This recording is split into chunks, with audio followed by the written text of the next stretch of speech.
Welcome. Welcome to the Monday workshops and the special sharing sessions. These are the special sessions where we spend time with our Brahmin family. We get to know our family closer. And as always, every Monday we invite a special guest speaker and mainly to understand ourselves with the help of our Brahmin family sharings, right? So when we are with our like-minded people and when we resonate their thought process, not only just thought process, but when you resonate with their own personal experience, their experiences ignites or invokes our memory of us having a similar experiences. And especially when Brahmins come together, when we share our own unique experiences on the spiritual path, our spiritual memory comes alive. If you actually see, one of the main points on this journey of Raj Yoga path is remembrance. The main thing to remember is who we are, who we belong to, where we are going, what we are becoming, what we should do now, right? All of that memory comes back when we are amongst the people who have a similar experience. Those who can understand our experiences, those to whom we can resonate with others. And amongst us, we have Sister Carolin. And Sister Carolin, if you can turn on your cameras. Yeah. So Sister Carolin is with the Brahmin family for over couple of decades. Since late 90s, she has been with Baba. She has been doing service, Yajna Seva for a long period of time. And I get to know Sister Carolin when I started going to Madhuban in the early days as a part of youth retreats, and she's a youth coordinator at the time. And professionally, she has a psychology background. She has sociology, and she's educated in science and psychology and philosophy. And she works in a research institute in Germany. And she definitely has a big role she plays in Yajna. She's a facilitator. She designs programs.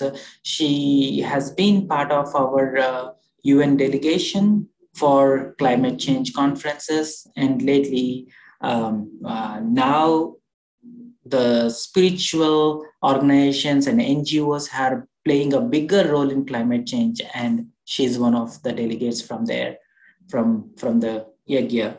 And she has been taking care of the center in Berlin, in Germany, for a long time. And my personal experience doing seva with Sister Carolin is I had a chance to do service in Delhi when we did an international program. And she was taking care of all double foreigners, and she was coordinating with Bharatvasis in organizing the whole program, picking up, dropping off, and all kinds of stuff. And I remember seeing she has such a motherly quality. She never lets go of any of her Brahmin family. I remember, so she was coordinating the ride from the stadium where we did a huge program, and coming back to Fraude, and then she was making sure everyone is counted, and then she's holding on to the buses that until everyone is coming in. It was a huge program, by the way. And then I said that no doubt Baba picked her. She's like a motherly qualities, and she's going to take care of Yajna.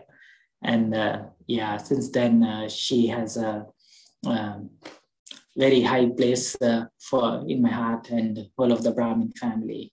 So without any further ado, we would love to invite Sister Carolin. Sister Carolin has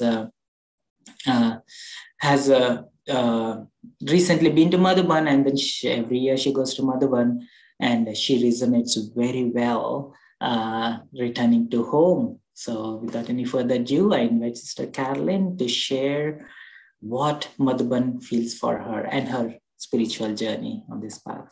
Welcome, Sister Carolin. Ooh. Hello. From my side, I can say good morning, and I think it's your good evening. Thank you for inviting me, Harsha, and lovely to meet you all. It's a beautiful setup, I think, which you created, where Brahmins from all over the world can share about their personal practices and how we came to this path. That's what I understand for the first section, and then more about the topic of Madhuban and my Madhuban experience. So let me start with what I experienced in my physical childhood or in my physical youth age when I came to this Brahma Kumaris movement. So I was actually when I was 15, 16 years old, I was already very aware of what's going on in the world in terms of injustice and the political situations. And I was engaging in some kind of, revolutionary movements, also already on the environmental side.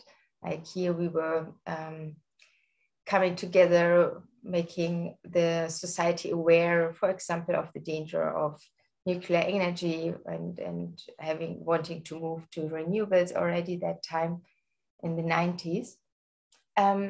And I just felt the deep, deep call to do something to change the world and to transform situations which are unjust. And I remember I was together with my friends and sister. I was going to demonstrations, and there was one demonstration against nuclear energy, actually. And it was the first time that I saw, I was growing up very protected in Germany. It was the first time that I saw that people like really fight against each other, like police and demonstrations and so on, demonstrants.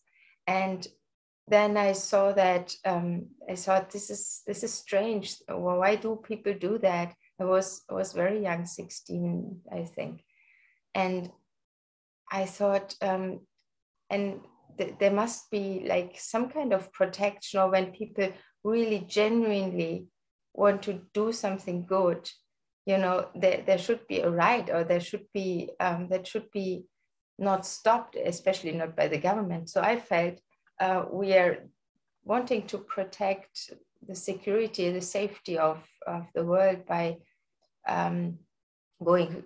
supporting renewable energy and demonstrate against nuclear. Anyhow, I saw how, and there were thousands of people from all over Germany, and I saw how actually the police people, they just took away all the demonstrators one after the other. And so I felt like we have no chance to change anything. We are here with a good intention, we are peaceful, but we can't do anything. And this brought me like in a deep, deep inner reflection and conversation with myself and the universe. At that time, I wasn't so sure about God. I used to believe in God, but at that time I was doubting. And so I had this inner conversation, you can say, with truth and the universe, looking at that scene. And I would say that looking back now, that this was a call, that I was kind of calling out for God. And so when I saw this policeman, young guy, who was actually beating an old farmer on the floor, I was like shocked. And I was thinking, this can't be true. How can this happen in front of me here in Germany, which is such a safe place, I felt. And I was going down to this policeman and touched him on the shoulder. I said, "You can't do this." And he turned around and he nearly hit me with his hard plastic glove. And I was really shocked. And then I was transported out of my body in a way, and saw this whole scene from above. And I was thinking, if there is somewhere some justice in this world, it should be playing out now. And I was again looking at that young policeman who was so aggressive and provocative towards the demonstrants. And then I was seeing like is like having an artificial mask in terms of, trying to be or being arrogant, but that behind that there is something else. And I felt like, how can that be? We could be, from age-wise, we could be nearly, he could be my older brother, and we are fighting against each other. So all these thoughts flew through my mind. And then I was really calling out for help internally. And I was thinking, and I was looking at these policemen, and suddenly, I think it was when I was on the edge of what I could stand, a lot of power came through me. And I didn't meditate at that time. I was into psychology already. I was interested in understanding people's behavior and mindsets, but I didn't meditate. So that was like a gift which happened then.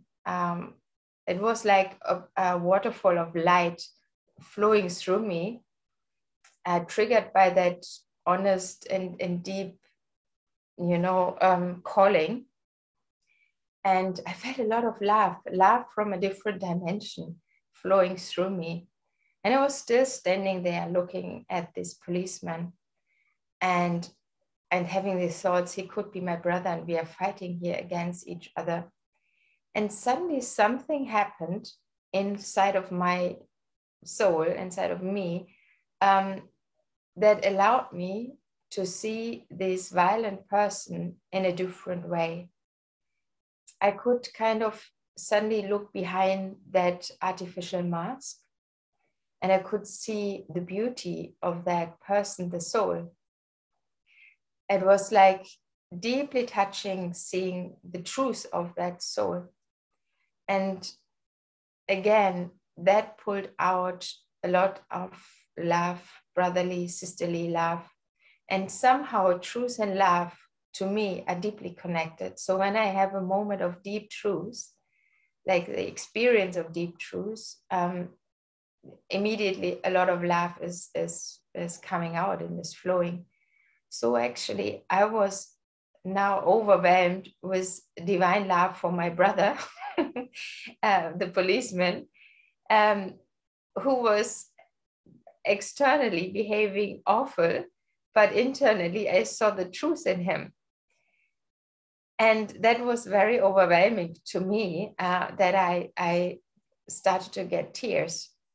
And I was short and he was very tall, and I was standing there and looking up at him. And he suddenly recognized me. And he, like, before he was just about to beat me. And like now he's looking at this young little girl, being lost in some kind of energy and love. And it just all happened, when you have these moments which come to you, which you're not planning, but where something higher is being played out. And then he recognized that something is different or something is going on, and he kind of stood in front of me and looked down, like putting his hands like this, and we looked into each other's eyes.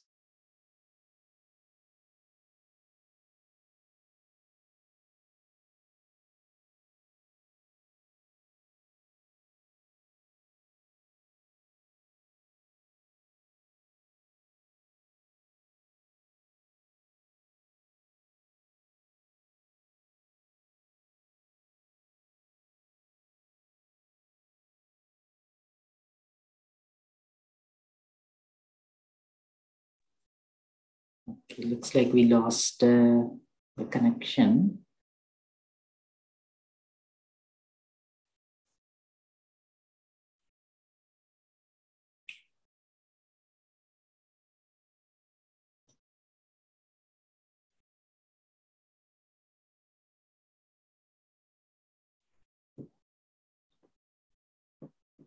Let's wait for her to come back. And it's really interesting, unique experience what she was sharing. So just imagine a lot of us who are in this political, who are in the spiritual path have this activist background, and how many of us really had this kind of experience that you see the very person you are against as your brother, and then all of a sudden the whole atmosphere starts changing. That's how the magic works. So we'll wait for Sister Carolin to come back.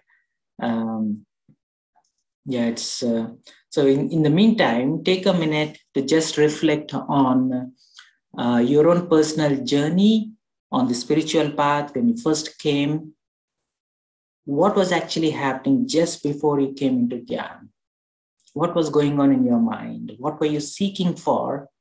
Or you may not be seeking for, but you might be in some situation, or you may be having some kind of questions about why world is the way they are and how can it be going on like this, or things like that, or in your own personal journey, or you might be seeking for true love and things like that. And then try to take some time now to just reflect on what was your inner calling that brought you closer to Baba.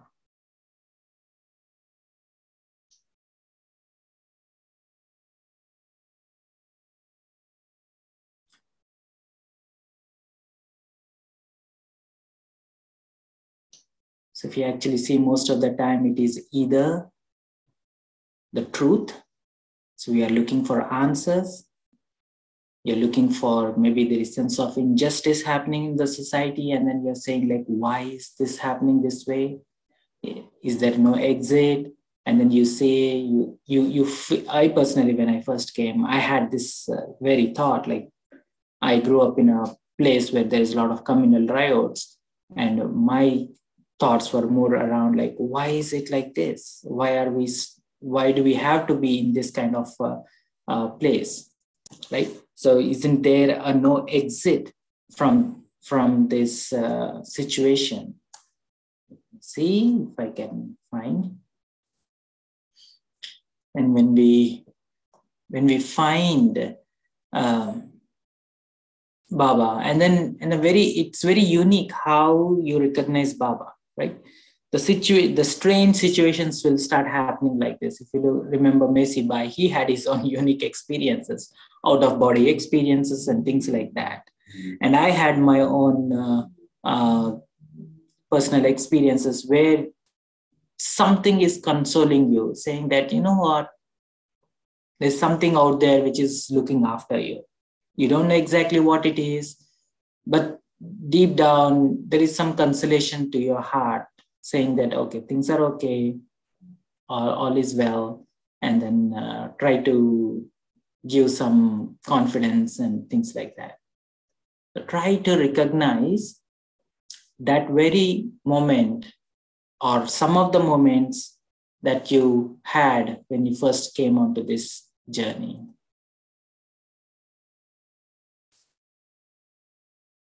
So Sister Carolin, sorry we lost you in the middle.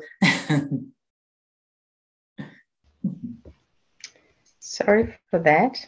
No problem. Somehow so you were sharing about your brother, long lost brother, standing before you tall, and and then you're looking at him. There is something pure about this person on the other side. Yeah, thank you. So the experience was really about how a soul connection, a divine encounter, you can say, with Baba's energy can transform another person completely. I think no argumentation or verbal convincing the other person would have had in any way such an effect than God, divine love, and the power of truth. So this policeman wasn't able to beat anyone. He wasn't able to do his job anymore. He was just brought into transferred into a different dimension and experience. And for me, that was like the powerful start to go on a spiritual journey. And from that moment, I knew that political actions, they may be relevant or having their own value, but they're not able to transform the world and people in that way. So I started to look out for meditation and so on, and I found the Brahma Kumaris when I was traveling to India when I was 19. So I was backpacking, and I was looking for answers on a different level, which I never have had in Germany or in my education. So I think I pause here for the first part, and we can have a little meditation now, where I would like you to also remember and reconnect to what was the main value, the main, inner calling which started to bring you on a spiritual path. Was it truth? Was it justice? Was it like that was in my case, or pure love? So take a moment and look inside. Connect with your inner truth, with that which feels most authentic.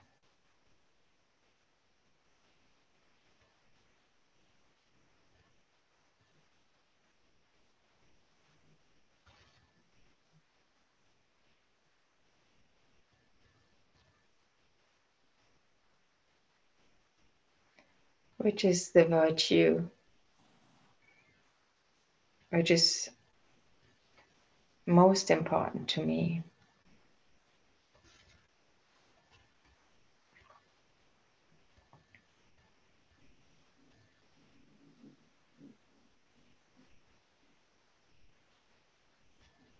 Which gives me the power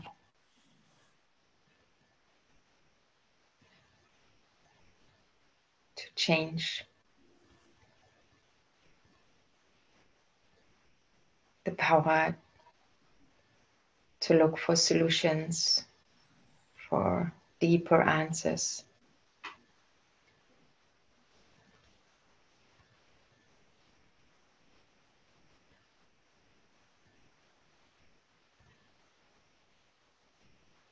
What is it that is so important to me that it makes me going out of my own way and find something which is unknown to me?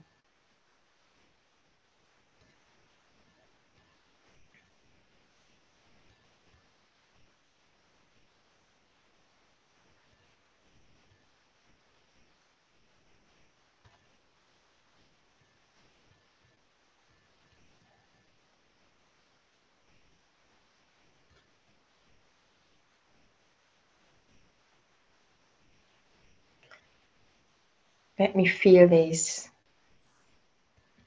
virtue, power inside of myself as a special resource which I can draw upon.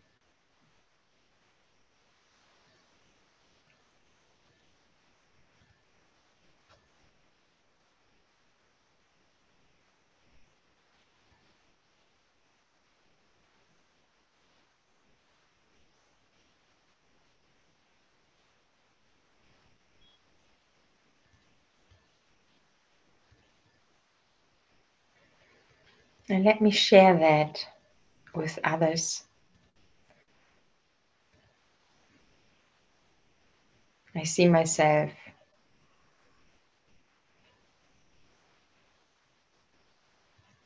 bringing this quality into my relationships, into any encounter.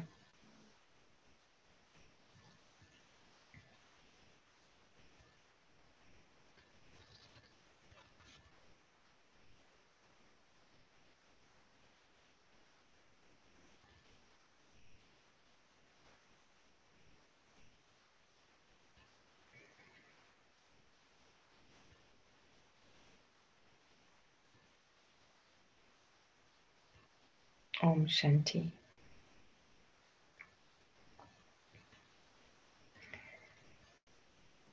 So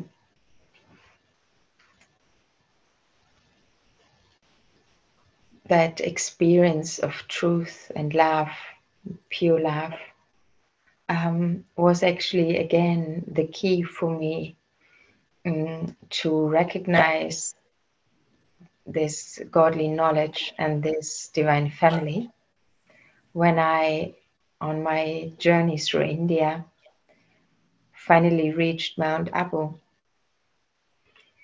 I've been in a few other cities by then, and I heard in Mount Abu you can learn meditation, which I wanted. And so I started the course there and got to know some Brahmins. It was out of season, so not so much in 98, not so much was happening, but they were all very friendly.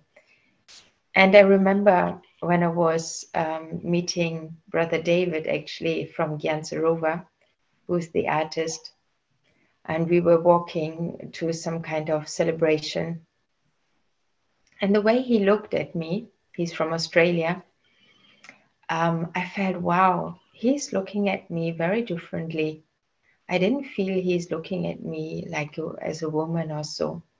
I really felt like he's looking at me as a sister, as if we would be like brothers and sisters. And that impressed me very deeply. I was thinking, like, what is that? What that I feel so close and yet safe and yeah, special, authentic. And so I started to understand more and more of the Brahma Kumaris philosophy of Raj Yoga. And finally, all my questions I had, like about what is the core value of people. I was, my school age, I was suffering that the brand of the genes was more important than people's, actions or what they stand for. But I could not really replace that because I didn't know exactly what the value of human being is. And so learning about the soul in differentiation to the body, and that each soul has all, core values of purity, peace, love, happiness, power, and that this is what makes us so valuable and beautiful, was just the key for a big question in my life at that time. And then not only understanding it theoretically, but really experiencing suddenly this community and the drishti, which really transmitted that. So my sense for truth and encounter was really strong, and I was saying, well, that's it. That's where I wanted to be. And I started to meditate.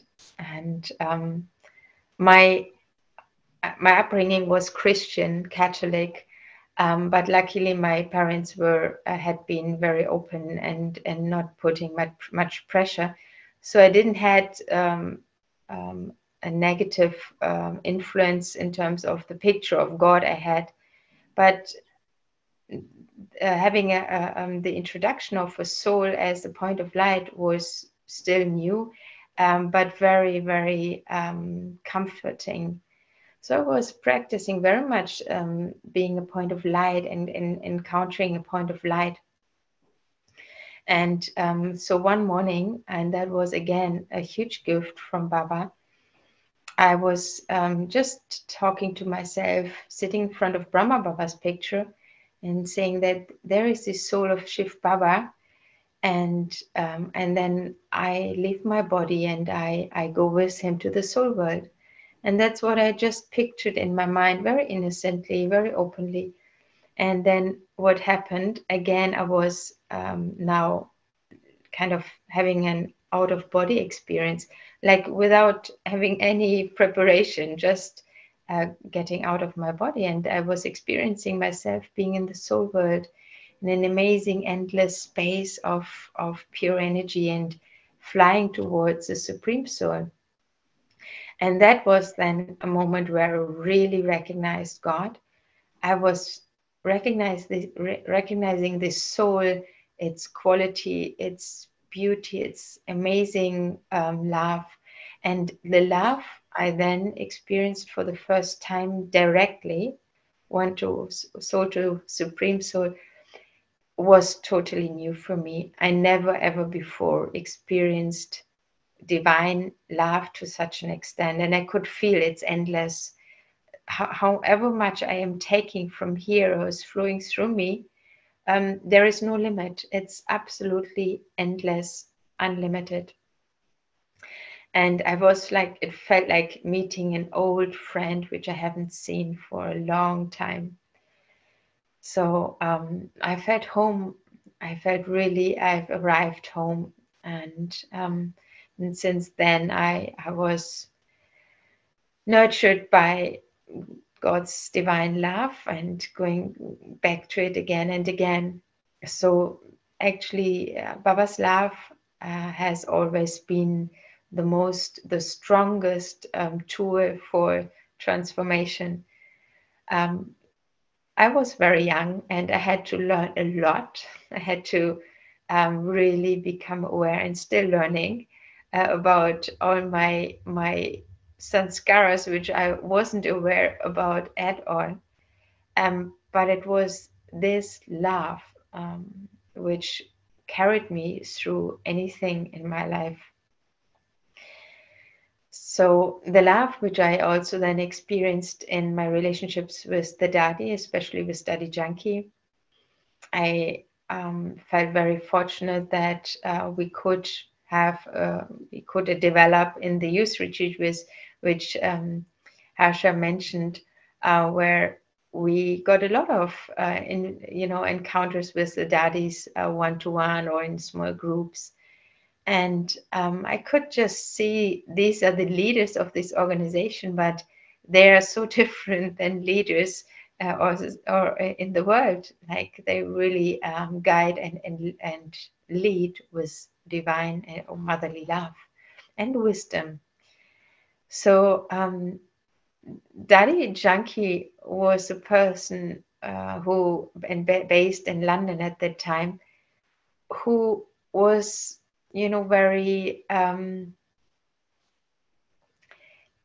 she wasn't that formal. She was very powerful and straightforward, but she was also always someone who could surprise you.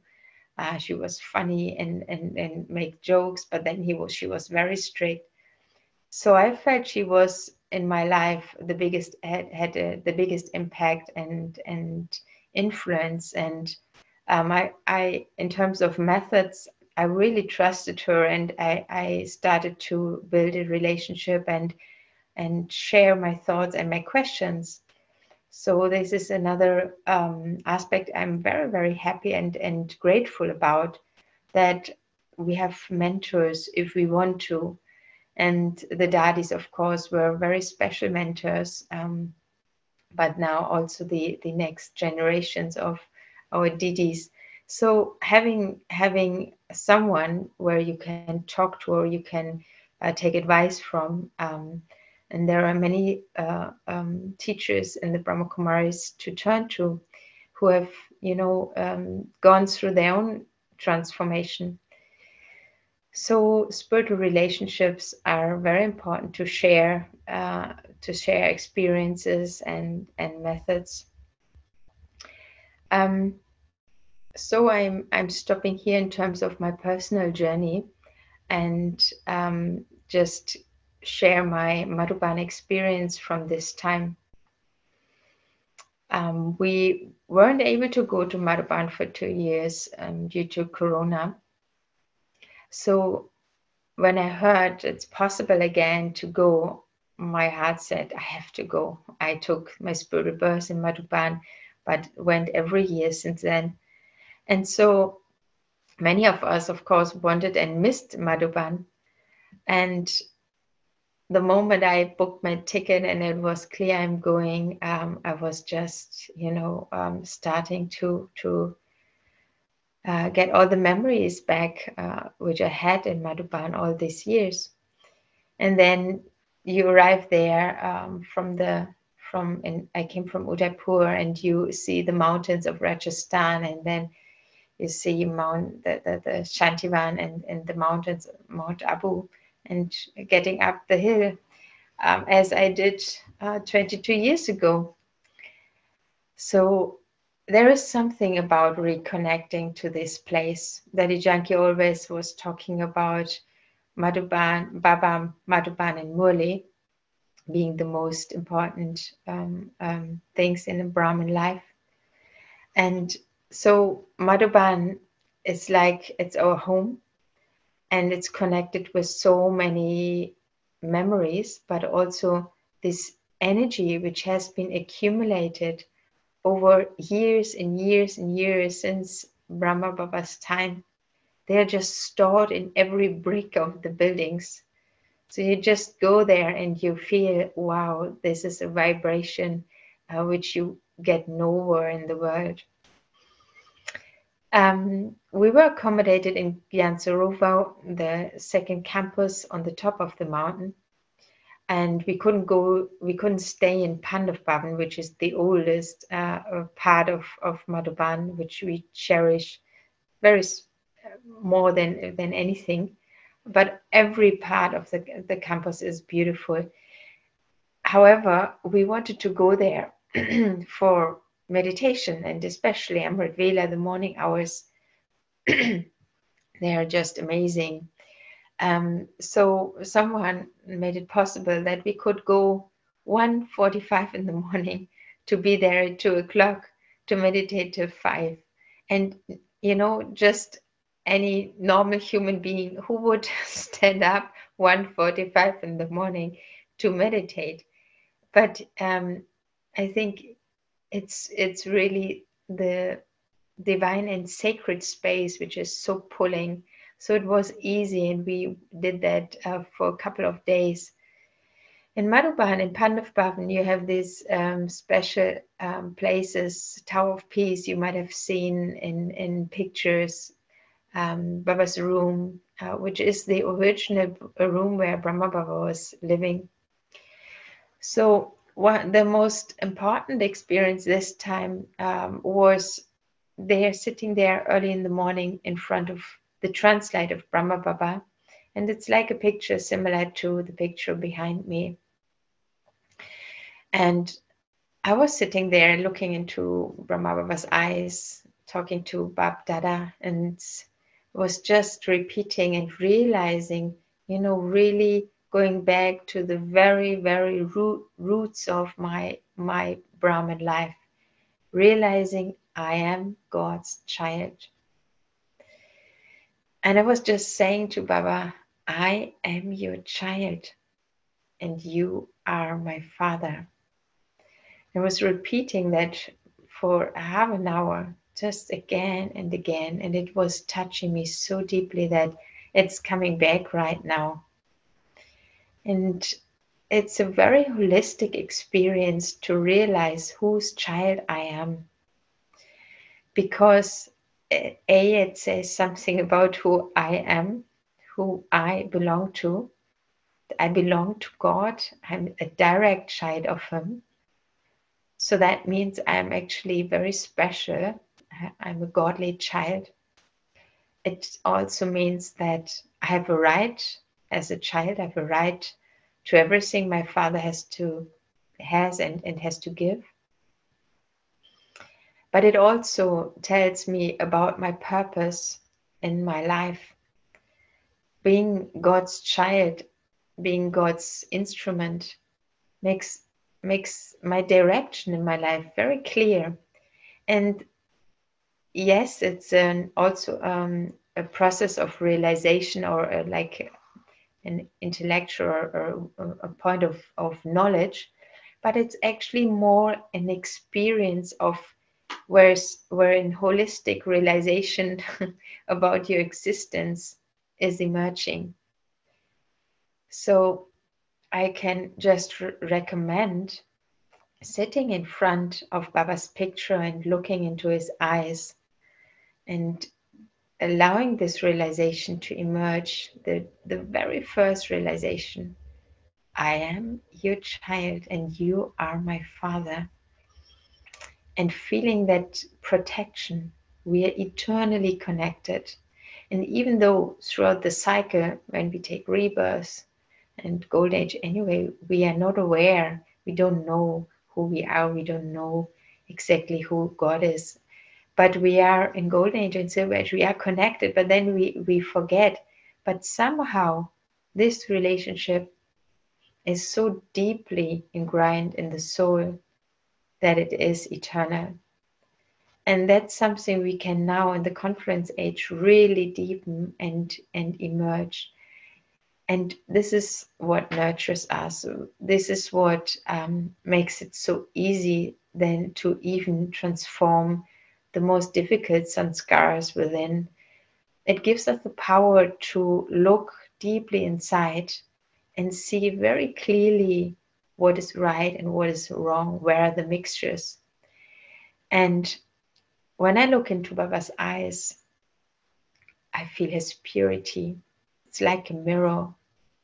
And that purity, which is also inside of us, causes like an energetic process of extracting all the mixtures and empowering the core truths inside. It's like a magnet which pulls something and rejects something else, like plus and minus. And I remember Daddy Janki saying, you know, you just look at Baba and that transforms you. And I can say that's really true. And in immersing yourself in that pure drishti of Baba has in itself a transformative effect, even though you maybe if you start you don't feel anything or you don't have an amazing meditation experience immediately, but just looking into his eyes, to this pure drishti, very, very deeply sorts something out in yourself, in your heart, in your mind. And doing that early in the morning and talking, open your heart. There's something happening on a deeper level which no seminar, no lecture can do. So it's a really experiential journey and transformation process.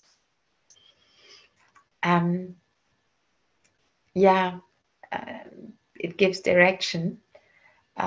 Very often we are confronted with complex situations where it's not so easy to know, shall I go this way? Shall I go this way? What is the priority right now? But I can see that if I immerse myself regularly, daily, and with that energy of God, with that purity, something in the soul and our ability to sense truth is being cleaned, and automatically we tend to make the right decision, to go into the right direction. So it's also an intuition which is growing. So I've said a lot again, and we can take some time for meditation again, so we can do this actually now together.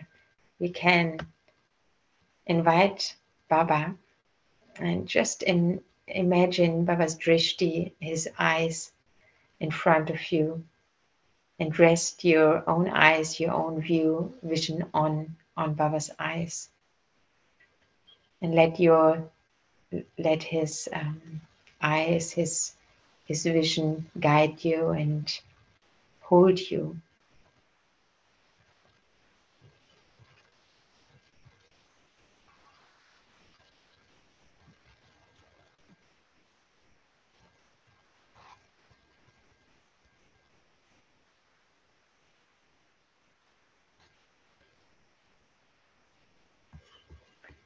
So I feel I'm in front of my father, my mother,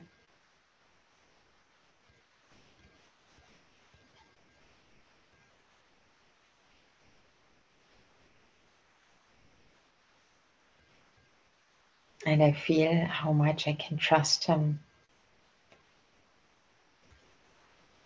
Baba, you're with me on every step in this journey. You're by my side.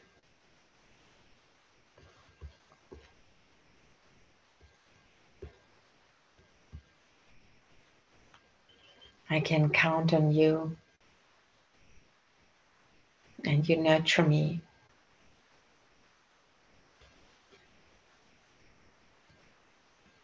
with your pure divine love. Whatever is in my heart, I can share with you because I know it's safe with you.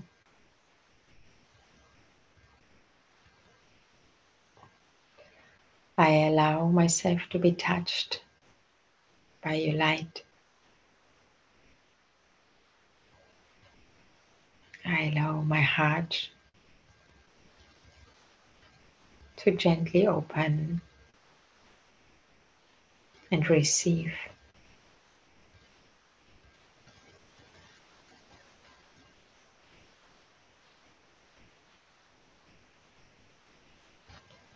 Your subtle power.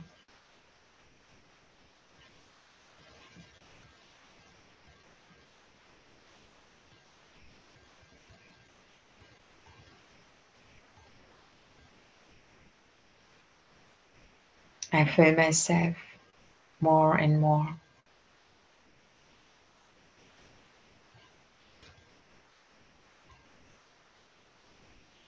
And allow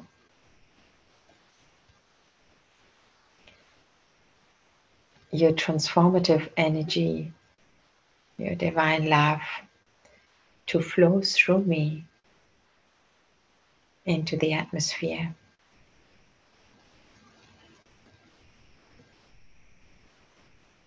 I become aware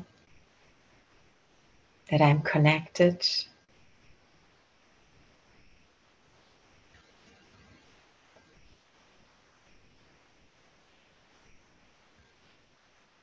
with a world family of souls everywhere around the globe. The more I create this pure space within myself,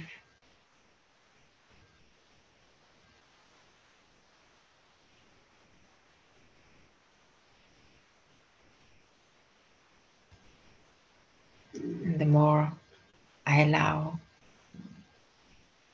Baba's unlimited power to flow through me. I nurture my global family.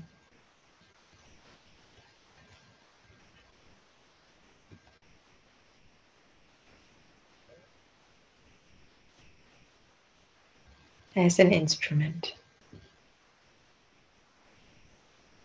I visualize the globe in front of me. This beautiful planet. And I feel connected with each and every soul.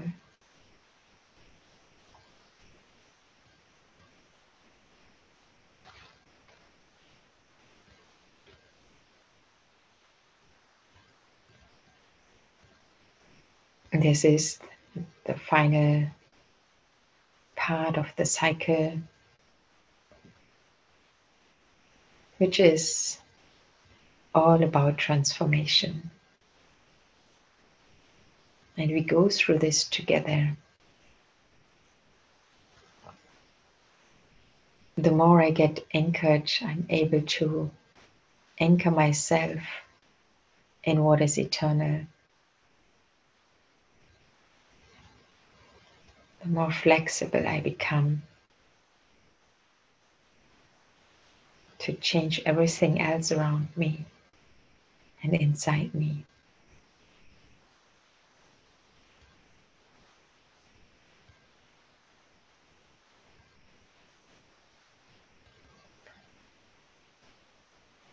I'm in a co-creative process with God. I'm close to Him. I hold the space of His power and allow Him to work on me.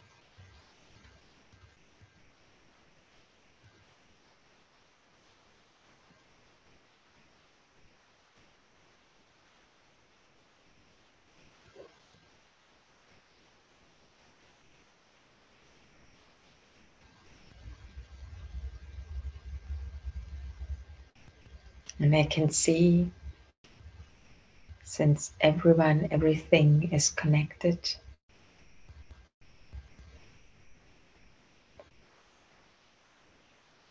that my level of transformation is empowering transformation in others and the world. It's a wave of energy. It's a wave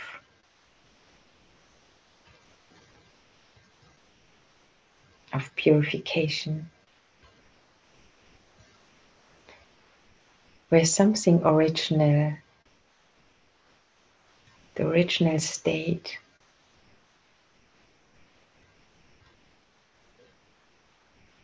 is coming out of it.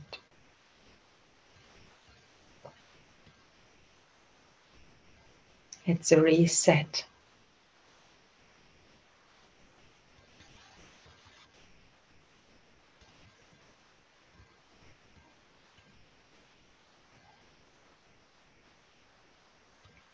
Om Shanti. I hold that space, I hold that energy inside myself.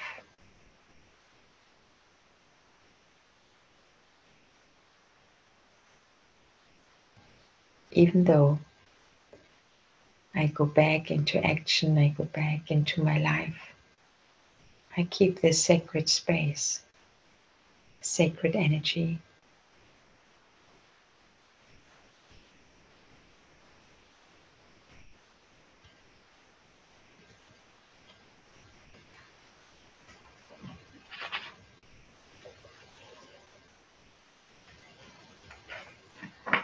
Om Shanti.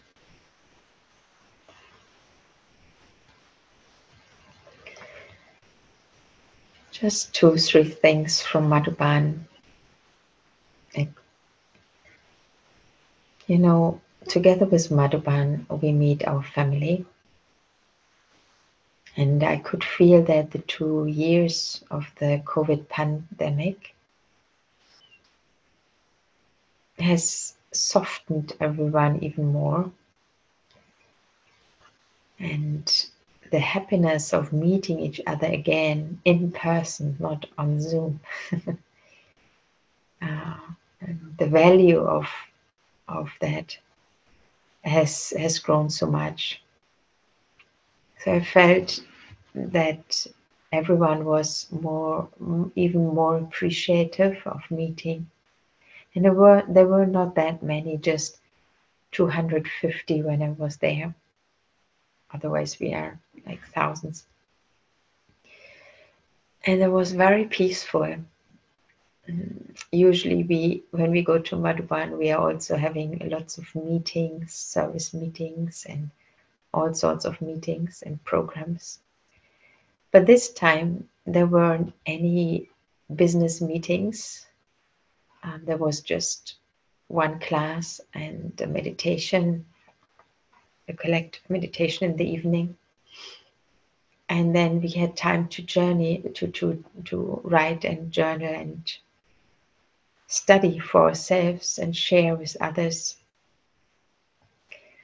And I have to say that one of the other very positive experiences were that I got COVID at one point, a few others too.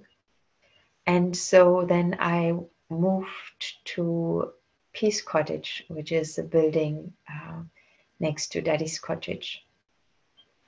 And for a couple of days, until I was getting negative again, I stayed there. And every day someone else came and joined. And it was a bit like a retreat in a retreat.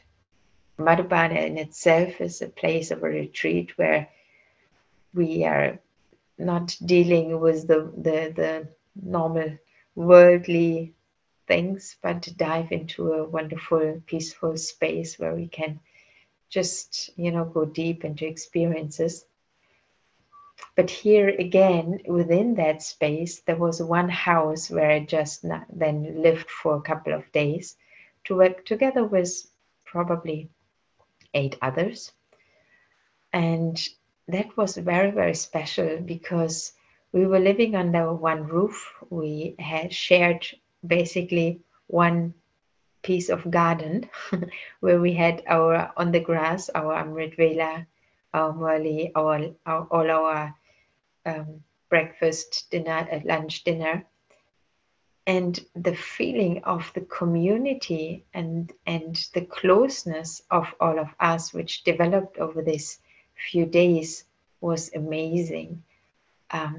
It reminded me of when the daddies share about the beginning time, when they also lived under the same roof and did very simple things together, like in yoga, preparing food and sharing realizations. And it was a bit like that. So in the end, no one of us wanted to leave that house, even though we became negative tested. But we wanted to stay there because it was so special. And one day, Charlie Bay from Australia came and visited us, and they gave a little class on the grass, and we were sitting in the simplicity of life. You don't have anything. You're sitting on the grass and you're listening to his sharings. And in this way, every meal became a little festival. We just had this happiness to meet. We all brought nuts and fruits, and we were also people. Someone was also bringing us food, and then we would sit together outside and just enjoy the company. And I think what I want to say, or what the experience was about, was the simplicity and the closeness of that little bubble we were in. And we got a beautiful translate from the art department and created our own little bubble room there and meditated. So the value of this family, even though we're spread all over the world, but we are connected. There is something very, very deep which connects us. And when we encounter each other, it's not just, mundane, but we recognize who we are, and we share the most important thing in our life, which is the realization, the knowledge of who we are, whom we belong to, and what is our purpose. So if I see Harsha here, I remember all the time we had in the youth retreat, and that were sacred moments. They were very, very true, very, genuine.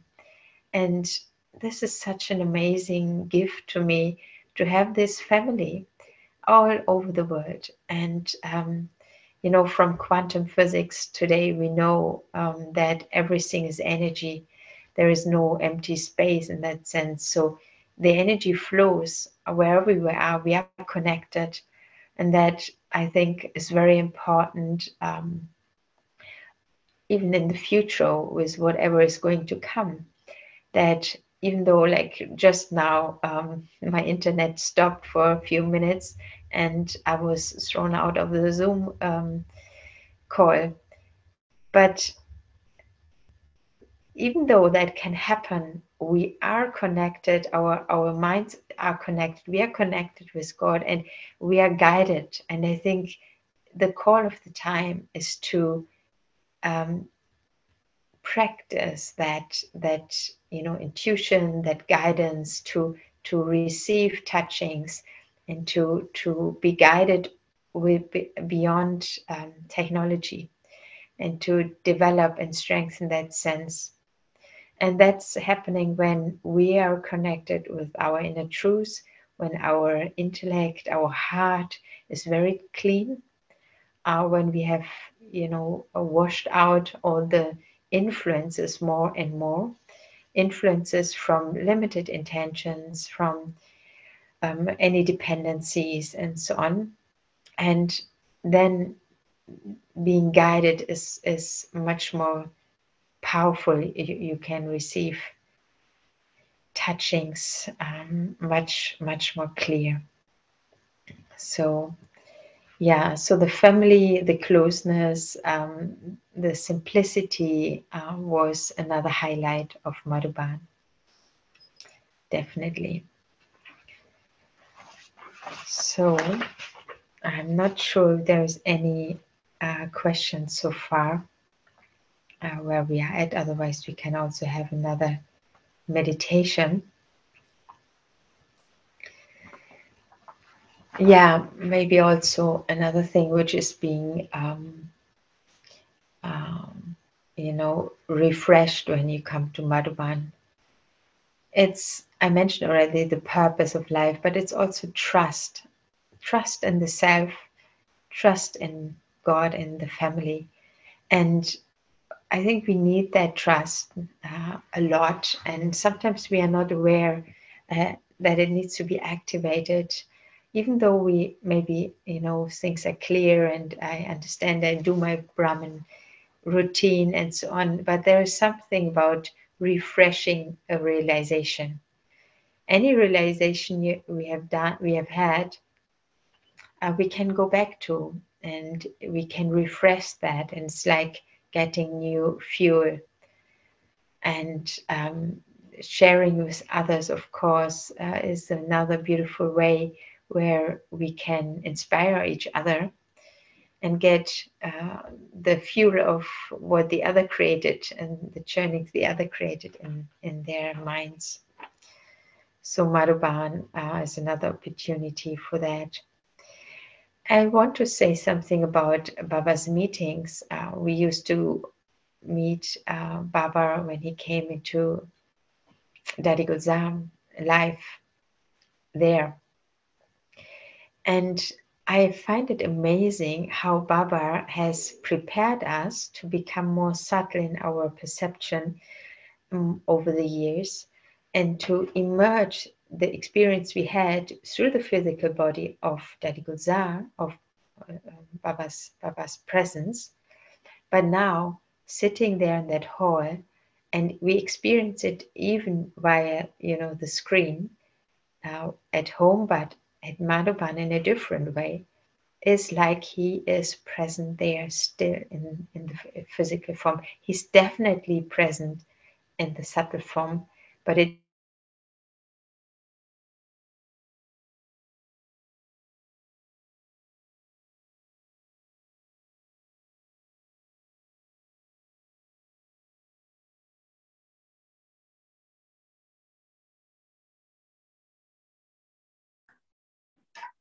I think there is some internet issue.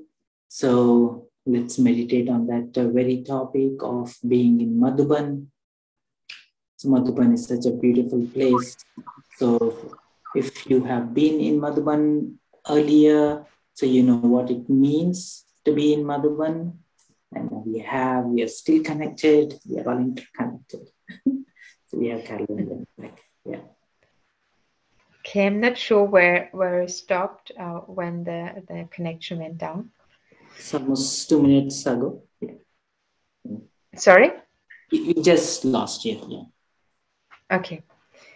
Well, so it's amazing how the Baba is able to give us experience, and we have practiced subtle connection over the years, that even though Baba is not coming into a physical body anymore, it's the same experience, I can say, pretty much, if I'm tuning into that.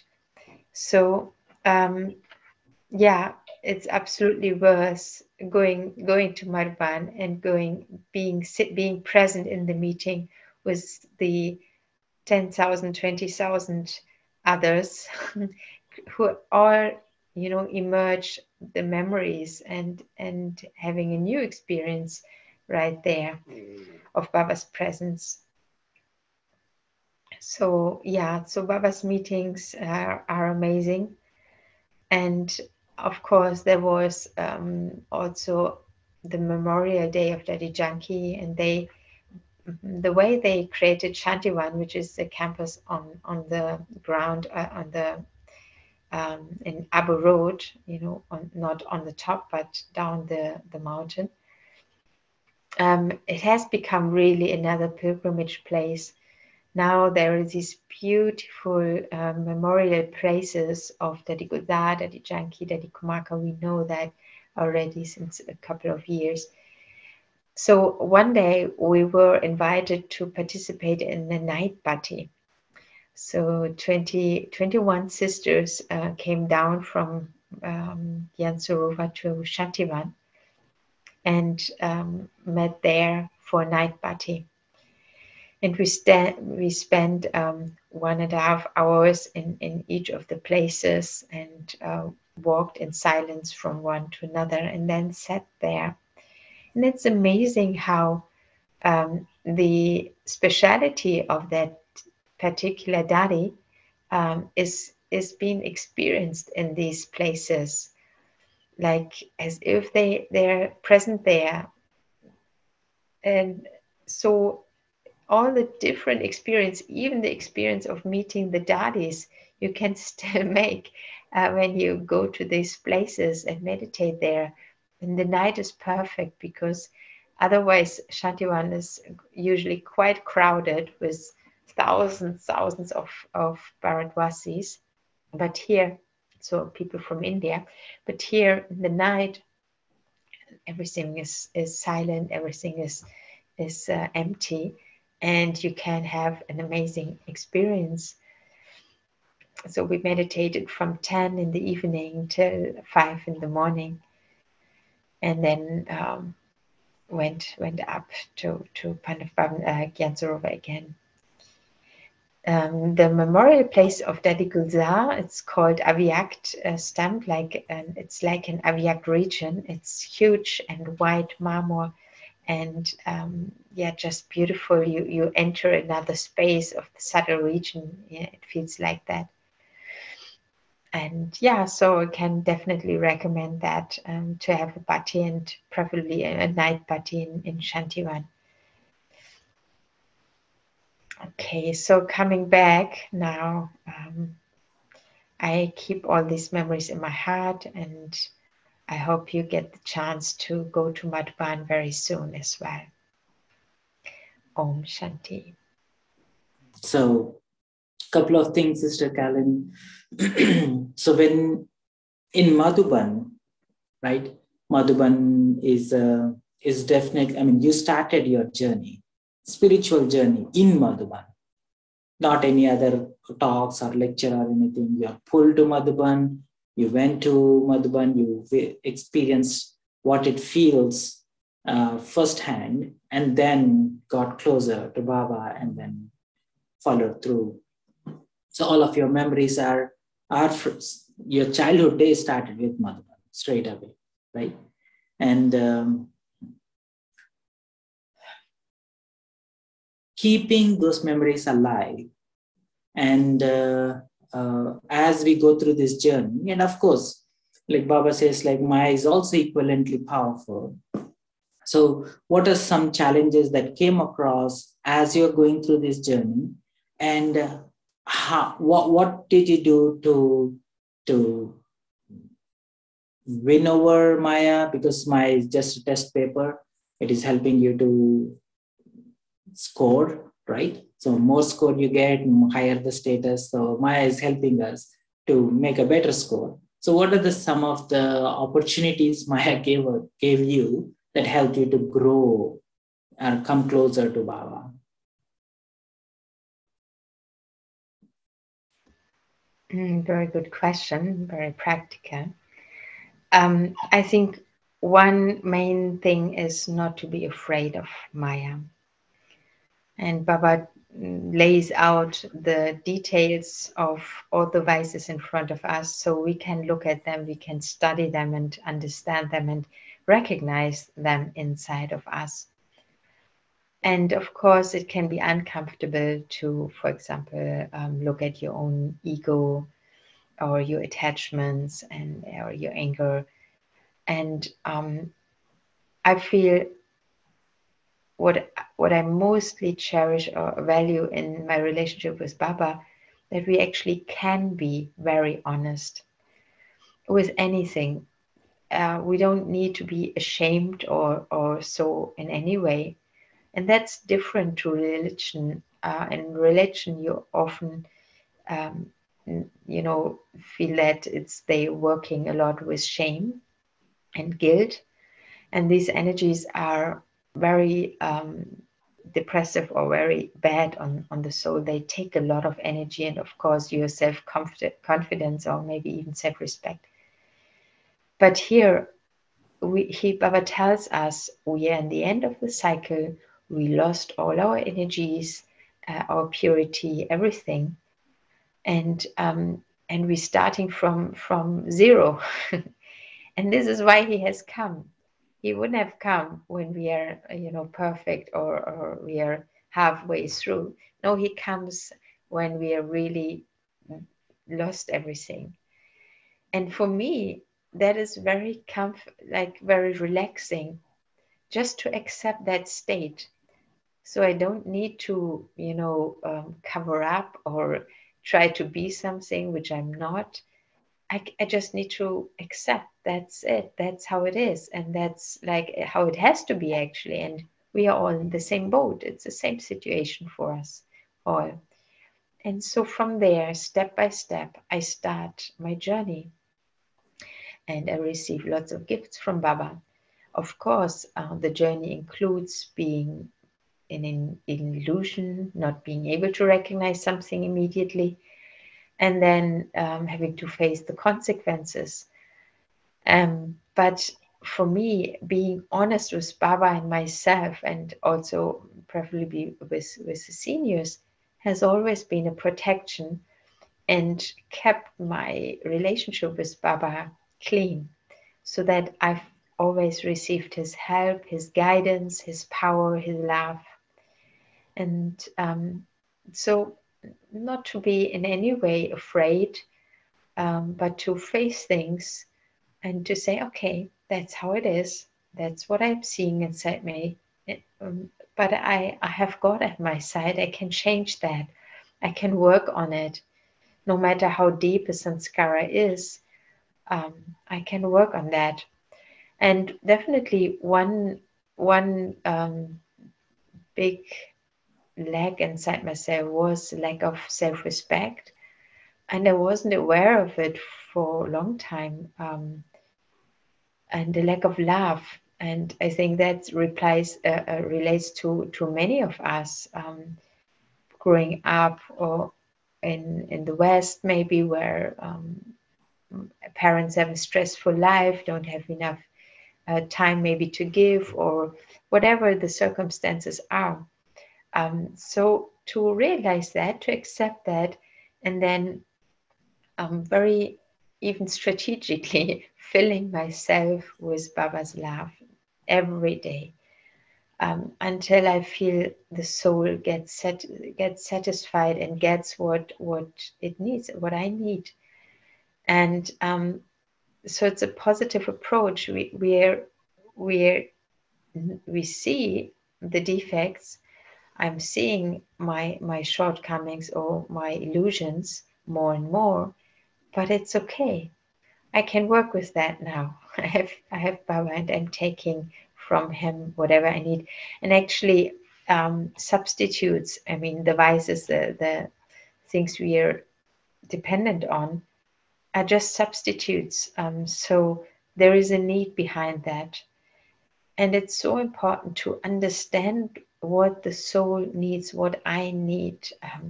And we need very basic things. We need love, we need respect, we need appreciation, we need to be seen, like all of these things, there are needs. And this is why this can be our intention or behind why we do things. And of course, it's limiting the action, the power of the action. If I do something to be seen, then I'm taking away some of the energy of that act, and the act is less successful.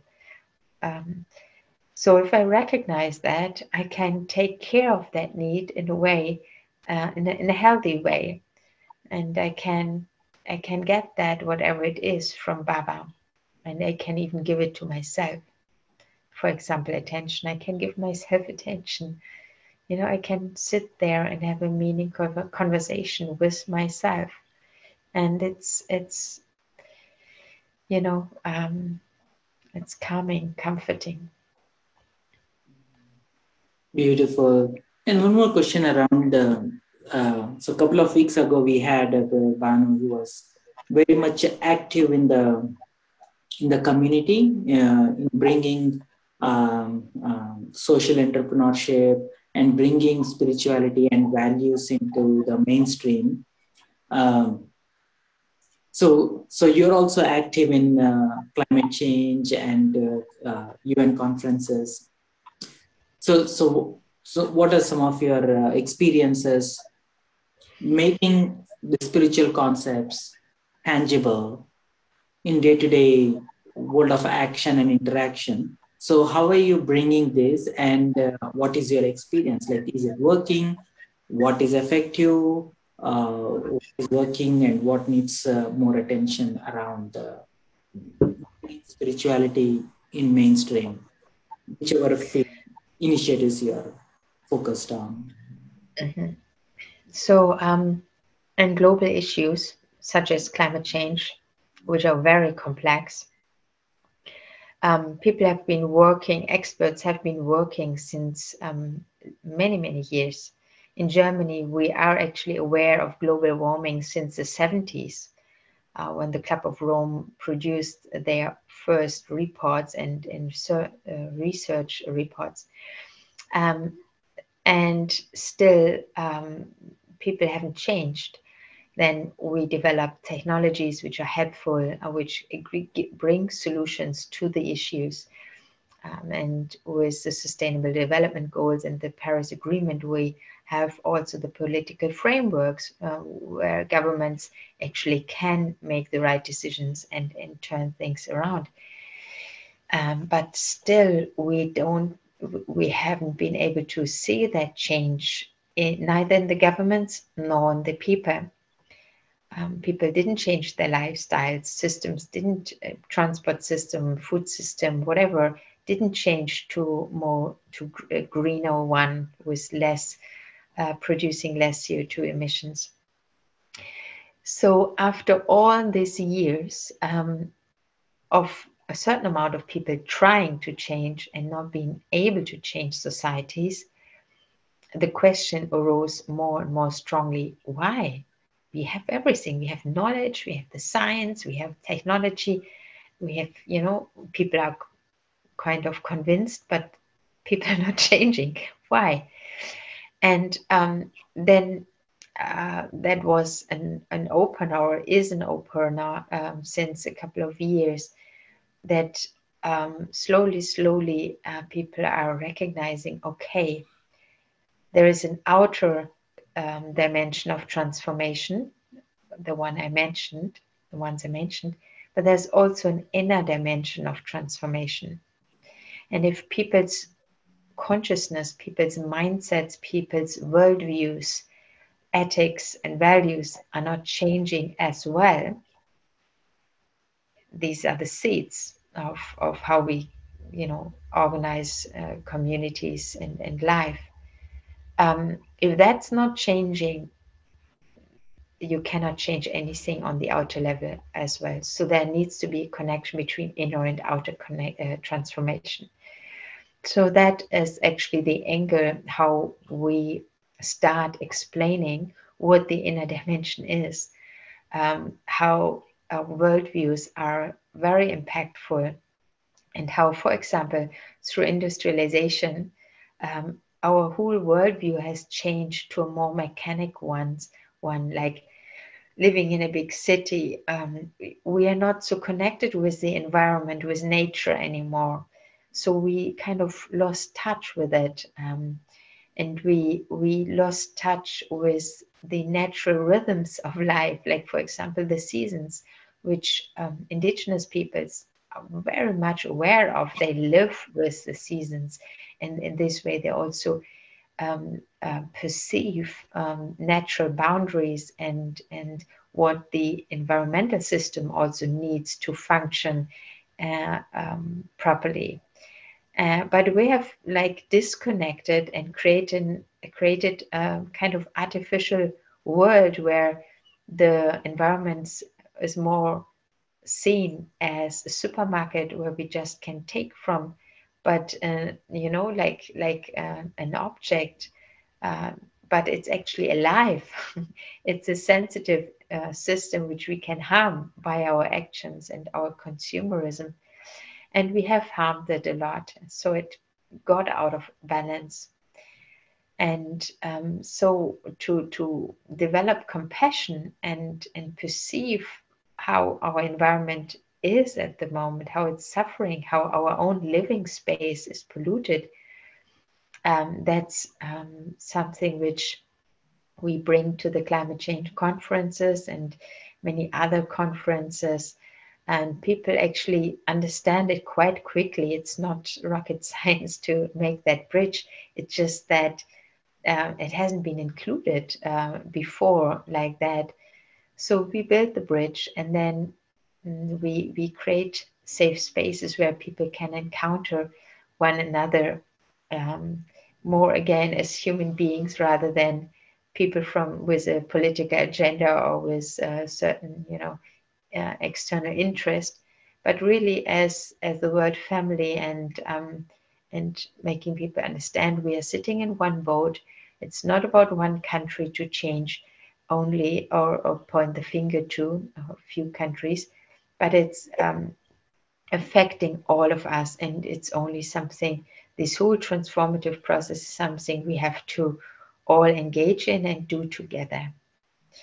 So that's how we make understandable the relevance of spirituality in political arenas. Yeah, no, that is very relevant. And then I'm just bringing the attention to the gathering here, and the effect of like you're pointing out, like we are not connected to the nature anymore, not as much as we used to be, and the effect of the nature on our mental state and how it helps us to move forward in our spiritual journey, right? And you have any recommendations or call outs for this gathering which is here? Recommendations of how what is your recommendations for us, BKs, here in this gathering? What do you recommend us to do? In terms of environment, or well, one big thing is turning vegetarian or even vegan. Yeah, so we're all BKs, we're all vegans, vegetarians. Yeah, taken one. Well, yeah, okay, of course. So, but just to be aware that our diet, I'm not sure if every Brahmin is vegan, Oh, but vegan thing, yes, yeah, yeah, that's right. that's definitely something to consider, not only health-wise, but also actually the milk industry or the dairy industry is producing a lot of CO2, but it's also nowadays connected with a lot of violence. I mean, how cows are Mm. treated, it's really awful. So it's worth thinking about it. And now we have so good alternatives. Like here, it's very popular to have oat milk. It's very healthy, and it tastes wonderful. So I can recommend turning to oat milk or oat yogurt, soya yogurt. That's something to consider. Of course, we used to travel a lot, and Corona has changed that already. We are traveling much less, but maybe yeah, using the bicycle more, using Yeah, public it's a transport good. more. That also keeps the body healthy. To Right. say that to myself again and again as well. Mhm. Yeah, these kind of things. Cool. Thank you. If anyone have any questions or comments, feel free to unmute yourself. So, and I ask one more question, and then we can have a quick meditation unless anyone have any comments or questions. So you talked about one more thing about interconnectedness. Like we are all like one big family, and especially at this point of time in this journey of Brahmin, or in the at this point of time in the yajna itself, right?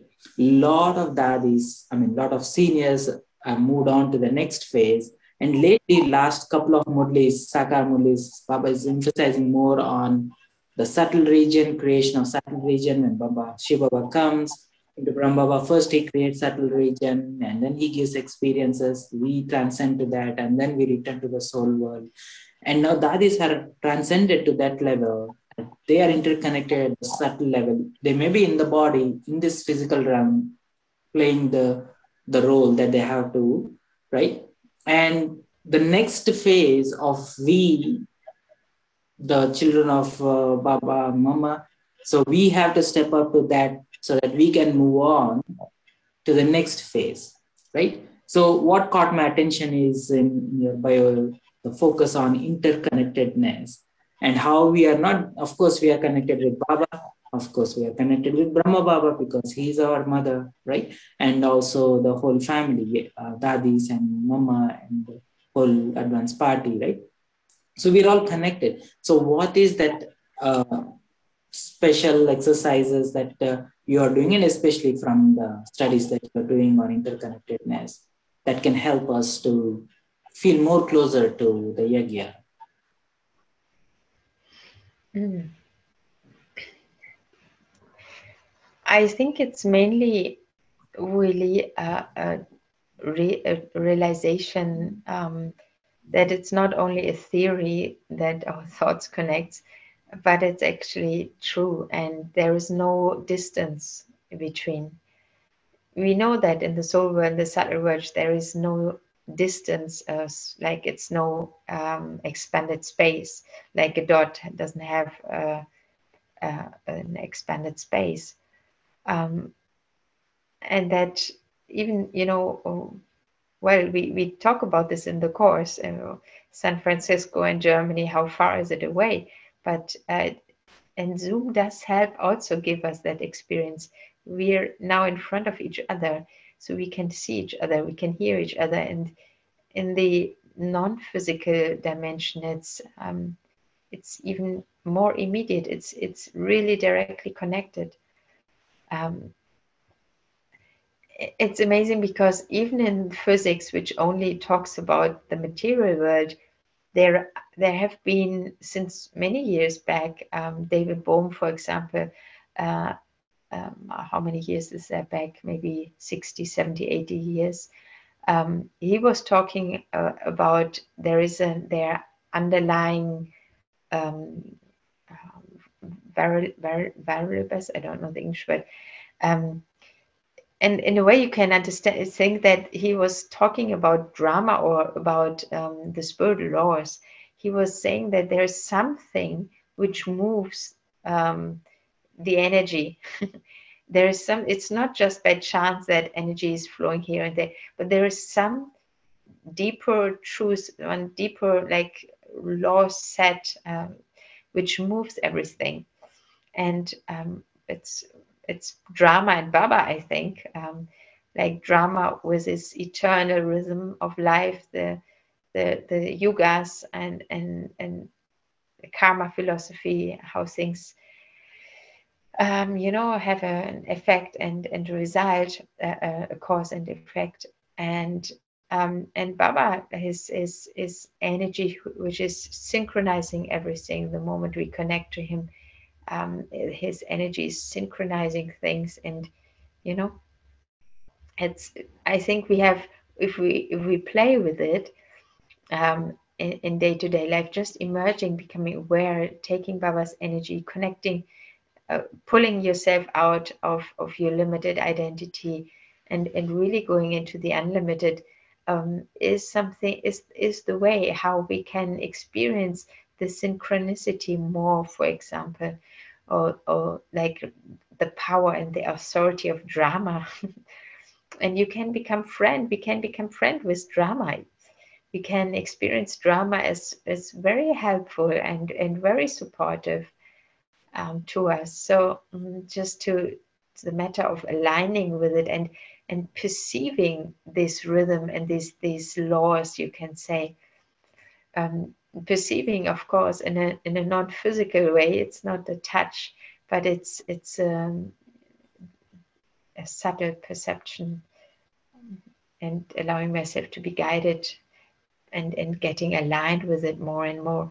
And it's basically ego which is in the way, which doesn't allow us to perceive the natural flow of things, of a moment. Each moment has its own flow. And if I'm not connected, if I'm not present, if I'm not, um,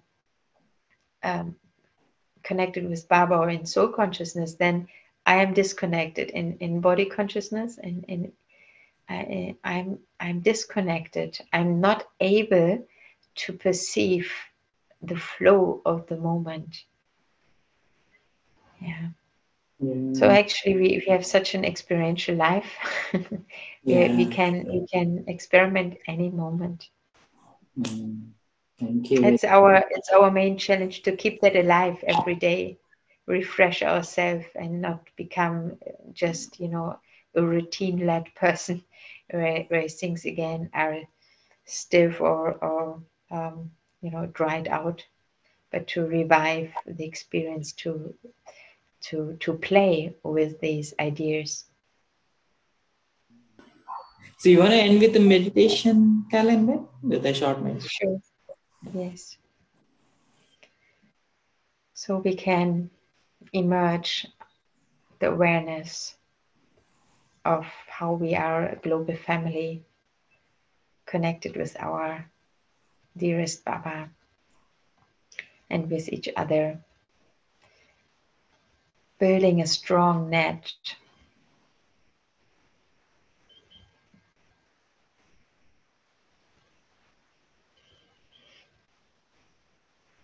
and through the quality of our connection, all of our connections with Baba and the family,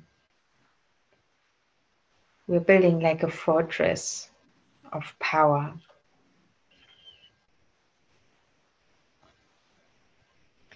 that holds us and uplifts us. And more than that, we can even hold our whole global family, all of Baba's children, even those who don't know who they are, don't know God, but they are our siblings. they are in need more and more. So let's hold our global human family in this divine space. Open our heart.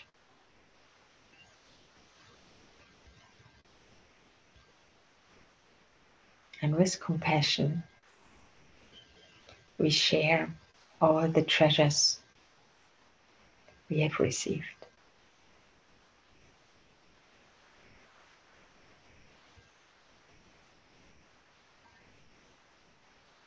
Belonging is one of the biggest needs people have.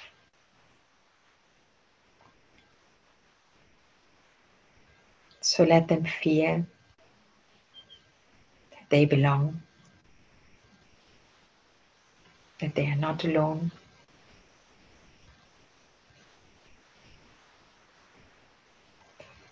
And that's time to go home together.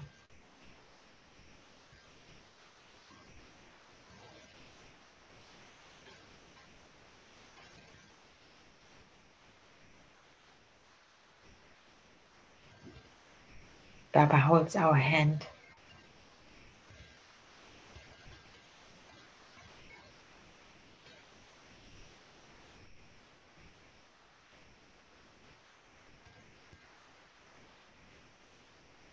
And he takes us step by step.